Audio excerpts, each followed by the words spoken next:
Daily ইনকিলাব বা ইনকিলাব পত্রিকার মতো প্রোপাগান্ডা সেলগুলো তো আপনারা চিনেন, যাদের মেন উদ্দেশ্য হলো হিন্দু সম্প্রদায়ের বিরুদ্ধে সাম্প্রদায়িক উস্কানি দেওয়া এবং হিন্দু সম্প্রদায়কে নামানুষ বানিয়ে হত্যাযোগ্য করে তোলা। আজকের ভিডিওটা সেই ইনকিলাব পত্রিকাকে নিয়ে। দেখেন, গত কয়েকদিন আগে একটা ভিডিও ভাইরাল হয়েছে যে পশ্চিমবঙ্গে বিজেপি জেতার পর নাকি মানুষ মসজিদে নামাজ পড়তেছে, তার পিছনে নাকি হিন্দুরা বা হিন্দুত্ববাদীরা যায় নাকি ট্রাম্পেট বাজাইতেছে। এটা স্বাভাবিক সেন্সের কথা যে কারোর নামাজের সময় যদি তার পিছনে ট্রাম্পেট বাজায় সে আতঙ্কিত ফিল করবে, কিন্তু ওই মানুষটা খুব স্বাচ্ছন্দ্য বোধে সেখানে নামাজ পড়তেছিল, তখনই আমাদের খটকা হয়।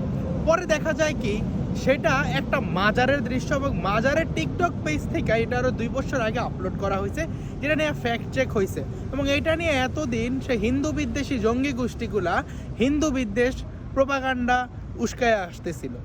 এখন দেখেন, এই যে ইনকিলাব এই ভিডিওটা তার পেজে পোস্ট করছে, লেখছে যে ভারতে নামাজ পড়তে দিচ্ছে না উগ্র হিন্দুত্ববাদীরা, এবং সে ভিডিওটা 13,000-এর বেশি শেয়ার হয়েছে। এখন দেখেন, এই যে গুজবগুলো সার্কুলেট করে আসলে তাতে কি হয়। 1992 সালে ভারতের অযোধ্যায় যেদিন বাবরি মসজিদের পুরনো স্থাপত্য ভাঙা হয়, সেদিন ইনকিলাব নিউজ করে যে বাবরি মসজিদ ভাঙায় মিষ্টি বিতরণ করেছে বাংলাদেশের হিন্দুরা। পরের দিন তারা সেই নিউজ ভুল হয়েছে বলে ক্ষমা চায়, কিন্তু ঘটনা তাতে যা ঘটার ঘটে গেছে। শুধুমাত্র 1992 সালে 6 ডিসেম্বর থেকে 16 ডিসেম্বর পর্যন্ত প্রায় শতাধিক হিন্দু নিহত হয়, 2600 নারী ধর্ষিত হয়, 10,000-এর বেশি হিন্দু আহত হয়, 2 লাখ মানুষ গৃহহীন হয়।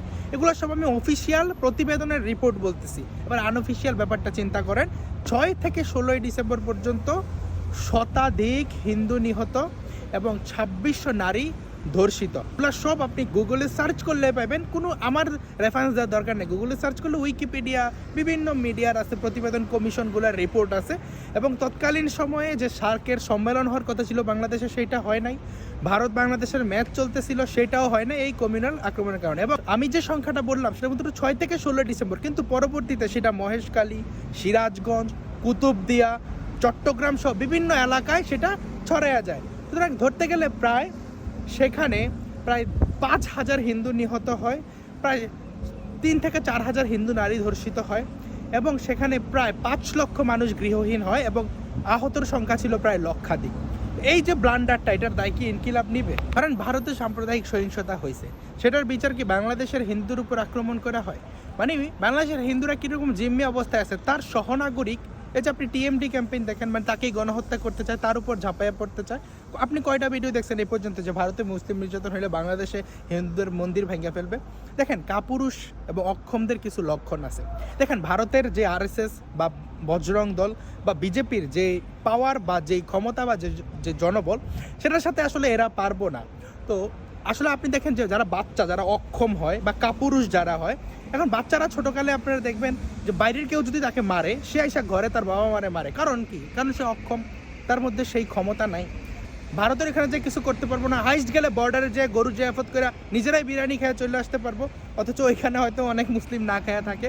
যাই হোক, এটা চরম কাপুরুষতার লক্ষণ আর কি। আবার দেখবেন অনেক বীর বিক্রম, অনেক ধর্মীয় স্লোগান দিয়ে আইসা যে হিন্দু ওরে কিছু করে নাই, নিরপরাধ নিরীহ নিষ্পেষিত হিন্দুর উপর আইসা আক্রমণ করে। সুতরাং এই জঙ্গি সন্ত্রাসীদের এই কাপুরুষতা সবসময় চলে, সবসময় নিরপরাধ মানুষদেরকে এরা হত্যা করতে চায়, এবং এর মাধ্যমে এদের ধর্ম আসলে পালিত হয়।